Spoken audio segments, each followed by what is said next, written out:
attiecības sagrauj dusmas un neapmierinātība sievietes, kad sieviete visu laiku vīrieti nemitīgi zāģē un zāģē.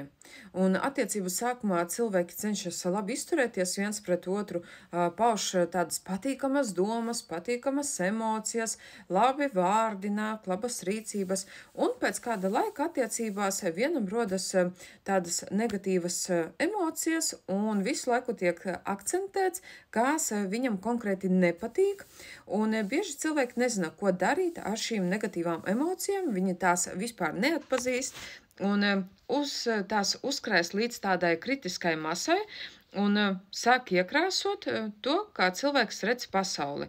Un ja sieva krāja dusmas, naidu, teiksim, tumšās emocijas, negatīvās domas, un pēc kāda laika viņa sāka redzēt savu vīru it kā pašu sliktāko, pašu tādu neizdarīgāko, pašu neapmierinātāko, lai situāciju labotu, ir jālabo, tā teiksim, sliktais vīrs. Un sieviete sāk vīru zāģēt, un rodas, protams, neapmierinātība, dusmas, vīrietis neapmierinātību izgāša vai tur arī, piemēram, sevī. Pamazām izolējoties, attālinoties, un vīriešiem bieži trūkst sistēmas, kā tikt galā ar grūtām emocijām, un latviešu vīrieši īsti nespēja, tā teiksim, neko izdarīt ar sievietes neapmierinātību, dusmām, kritiku. Un sievietes kritika prātā vienmēr pastiprinās vīrieši, tādēļ sievietes neapmierinātība ļoti ātri ievaino vīrieti. Vīrietis aizsargājas pretuzbrukot vai bieži vispār izvairoties un bēg, jo nevar parādīt, ka viņu stipro dzimumu ir ievainojis vājas sieviete. Jo aktīvāk vīrietis bēg, jo aktīvāk sieviete zāģē ar cerību dabūt vīrieti atpakaļ. Zāģēšana un vīrieša distancēšanās noved pie attiecību sabrukuma. Nekādā veidā nevajag zāģēt vīrieti. Absolūti ne pie kādiem nosacījumiem nevajag zāģēt vīrieti. Patiešām ir jāpadomā, kāpēc tu to dari.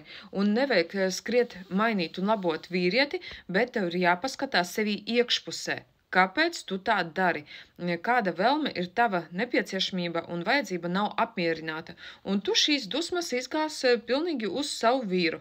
Tāpēc, ja tu saproti to, ka galīgi iebrauc auzās attiecībās, tad rekomendēju noskatīties bezmaksas webināru Šeit un tagad laimīgas attiecības, kamēr viņš vēl ir pieejams bez maksas. Un pēc tam noteikti ieplāno pie manis konsultāciju, kur tu arī varēsi izstāstīt savu konkrēto situāciju, kas tieši šobrīd notiek tavā situācijā un ko tu gribētu, lai būtu tavā situācija. Ideālais tavs variants attiecībās.